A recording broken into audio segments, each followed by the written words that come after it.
అయితే మదురైలో ఆందోళనకారుల తీరుతో పూర్తిగా విభేదిస్తున్న కరంగళం వాసులు జల్లికట్టును ప్రారంభించారు. జల్లికట్టులో ఉత్సాహంగా పాల్గొన్నారు యువకులు.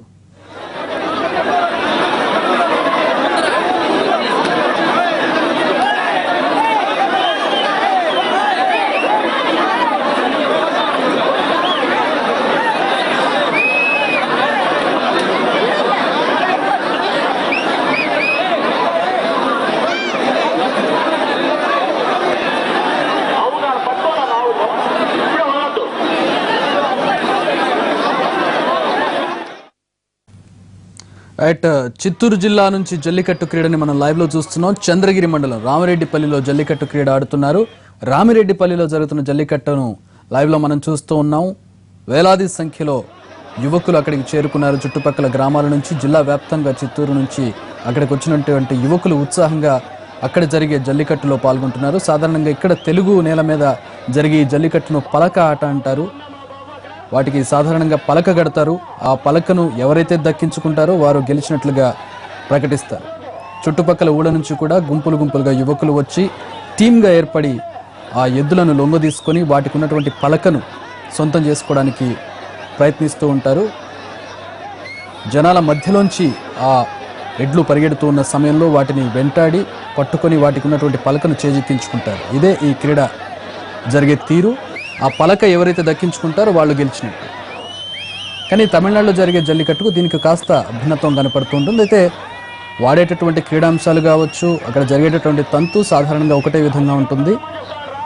కాబట్టి తమిళనాడుకి సమీపంలో ఉన్నటువంటి చిత్తూరు జిల్లాలో ఈ క్రీడను ఎక్కువగా చేస్తూ ఉంటారు. రామిరెడ్డిపల్లిలో జరుగుతున్నటువంటి జల్లికట్టును మనం చూస్తున్నాం, లేదా పలక ఆటను మనం చూస్తూ ఉన్నాం. వందలాది సంఖ్యలో, వేలాది సంఖ్యలో అక్కడికి చుట్టుపక్కల గ్రామాల నుంచి, చిత్తూరు జిల్లా వ్యాప్తంగా ఉన్నటువంటి యువకులు అక్కడికి చేరుకున్నారు. వీధుల వెంట వరుసగా నిలబడతారు. మనం చూస్తూ ఉన్నాం.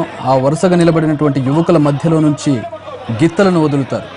ఆ గిత్తలను వదిలే ముందు కూడా ఒక నెల 2 నెలల ముందు నుంచి వాటిని ఆహారం విషయంలో కావచ్చు, వాటికి తీసుకునేటువంటి జాగ్రత్తలు చాలా కేర్ఫుల్గా ఉంటాయి. బలిష్టంగా పెంచిన తర్వాత ఈ క్రీడలోకి వాటిని వదులుతారు. వాటికి తలకి, కొమ్ములకి ఎక్కడైతే పలకను కడతారో ఆ పలకను చేజిక్కించుకోవడం అనేది ఆ యువకుల యొక్క టార్గెట్. ఆ టార్గెట్ను రీచ్ అయినటువంటి టీం గెలిచినట్టుగా ప్రకటిస్తారు. కిలోమీటర్ల మేర ఈ పరుగు సాగుతూ ఉంటుంది ఎద్దులది. ఎవరైతే వాటి వెంటపడి చివరి వరకు వాటితో పోటీ పడి ఆ పలకను దక్కించుకుంటారో వారు గెలిచినట్లుగా పేరు వస్తుంది. సాధారణంగా ఈ పేరు ఆ సంవత్సరం అంతా కూడా కొనసాగుతుంది. అందుకే యువకులు పోటీ పడి మరి ఆ పలకను చేజిక్కించుకోవడానికి ప్రయత్నిస్తూ ఉంటారు. ఒక మునగాడు తీరుగా అతన్ని చూస్తూ ఉంటారు. ఆ పేరు కోసం పాకులాడే యువకులు చాలామంది ఈ క్రీడల్లో పాల్గొంటూ ఉంటారు. ఒక ప్రెస్టీజ్ ఇష్యూగా తీసుకుంటూ ఉంటారు. పలానా గ్రామానికి చెందినటువంటి పలానా యువకుడు గెలిచాడనేది వాళ్ళకొక ప్రెస్టీజ్ ఇష్యూగా ఉంటుంది. కాబట్టి చాలామంది పోటీపడి పలకను దక్కించుకోవడానికి ప్రయత్నిస్తూ ఉంటారు. దెబ్బలు తగులుతూ ఉంటాయి, కాళ్ళు విరుగుతూ ఉంటాయి, అయినా లెక్క చేయరు. పలకను దక్కించుకోవడం అనేది ప్రధానంగా ఇక్కడ టార్గెట్గా కనపడుతూ ఉంటుంది. ఆ ఎడ్లకు, గిత్తలకు కట్టినటువంటి ఆ కొమ్ములకు కడతారు ఆ పలకను చేజిక్కించుకుంటూ పలక, లేదంటే కొన్ని డబ్బుల మాల కూడా వేస్తారు, దాన్ని కూడా దక్కించుకోవచ్చు. అందుకే దీనికి పలక ఆట అనే ఒక పేరు వచ్చింది. చిత్తూరు జిల్లాలో జల్లికట్టు కంటే కూడా పలక ఆట అనేది ఎక్కువ ప్రసిద్ధి చెందింది. జల్లికట్టు అనేది తమిళనాడు నుంచి వచ్చింది. తమిళనాడులో మరొక రకంగా జరుగుతూ ఉంటుంది క్రీడ. దాదాపు సారూప్యత ఉంటుంది, కానీ కొంచెం భిన్నత్వం కనపడుతూ ఉంటుంది. ప్రస్తుతం మనం చిత్తూరు జిల్లా నుంచి చూస్తున్నాం. ఈ 2 క్రీడలు కూడా ఒకేసారి జరుగుతాయి. అదే ఇక్కడ విశేషం.